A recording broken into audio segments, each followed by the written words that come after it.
Hi everyone, welcome to the Highlights from Ukraine podcast, your daily audio summary of the latest news reported in the Ukrainian media. I would like to take a moment to thank our Patreon supporters. Thank you guys, your help is much appreciated. To join their ranks, follow the link in the description to this episode. My name is Artem, and here is the news. For 415 days, Ukraine stands strong against the forces of the Russian invasion. The Russian troops conducted a missile attack against the city of Sloviansk, Donetsk region, reports Ukrainska Pravda. At least 7 S-300 missiles hit the city, damaging 5 high-rise buildings, 5 private houses, a school, a recreation center, an administrative building, a shop, an economic center, and 12 cars. At least 9 people were killed, including a 2-year-old child. 21 injured, including a 14-year-old girl. At least 4 more remain under the rubble. The president of Ukraine, Volodymyr Zelensky, said that there will be fair accountability for every manifestation of terrorism. The evil state once again demonstrates its essence, just killing people in broad daylight, ruining, destroying all life, stressed the president. Volodymyr Zelensky informed in his evening video address that he spoke with Rishi Sunak, the UK Prime Minister. They discussed the weapons for Ukrainian soldiers and acceleration of their delivery. The more far-reaching Ukrainian actions are, the sooner Russian atrocities will end, stressed the President of Ukraine. He added that Kyiv continues working on the aircraft coalition for Ukraine. All 8 Leopard 2 battle tanks promised by Canada for Ukraine have arrived in Poland, reports Militarny. According to the Defense Minister Anita Anand, Canada will continue to stand with Ukraine and to provide Ukrainians with the tools they need to fight and win this war. Ukrainian servicemen have finished a training program on the use and maintenance of French Caesar self-propelled howitzers in Denmark, reports correspondent. According to the Defense Ministry of Denmark, now the Ukrainians are trained to use and maintain the system and are ready to receive it.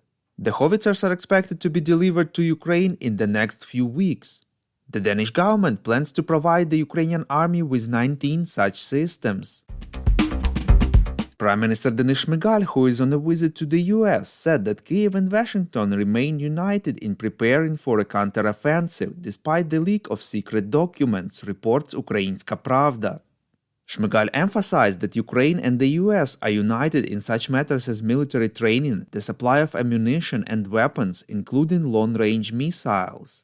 At the same time, CNN informed that the Ukrainian Prime Minister did not answer the question of whether he discussed the large-scale leak of secret documents with US officials. Shmyhal also refused to answer whether any of the American officials apologized for leaking secret information about the training of the Ukrainian army. Denis Shmyhal announced that during his visit to the US, agreements were reached that Ukraine would receive more than $5 billion in additional financial aid, reports Espresso. In particular, according to Shmyhal, Ukraine agreed on additional support packages with France, Germany, the UK, Switzerland, and Denmark. Spain, Ireland, Japan, Lithuania, Latvia, Iceland, and the Netherlands will also provide additional support to Ukraine.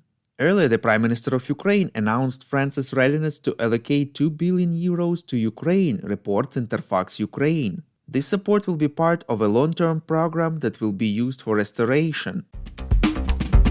Hungarian Prime Minister Viktor Orban believes that Ukraine costs the EU countries too much and its support cannot last forever, reports Radio Liberty.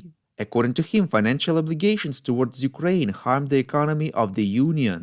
The Prime Minister called Ukraine an economically non-existent country. The question is whether we will continue to support Ukraine. The moment the Americans and Europeans answer no to this question, the conflict will end, Orban said. Earlier, Orban stated that the countries that provide financial assistance and supply weapons to Ukraine, from his point of view, are direct participants in the conflict. Ukrainian Foreign Ministry spokesman Oleg Nikolenko pointed out that the Hungarian leadership speaks out about the financial issues of other countries, while Hungary itself receives a lot of money from the EU to maintain its economic stability. We would really appreciate if you could rate us in the apps where you're listening to this podcast: Apple Podcast, Google Podcast, Spotify, and others. This way more people would learn about the podcast and truth about Russia's invasion of Ukraine.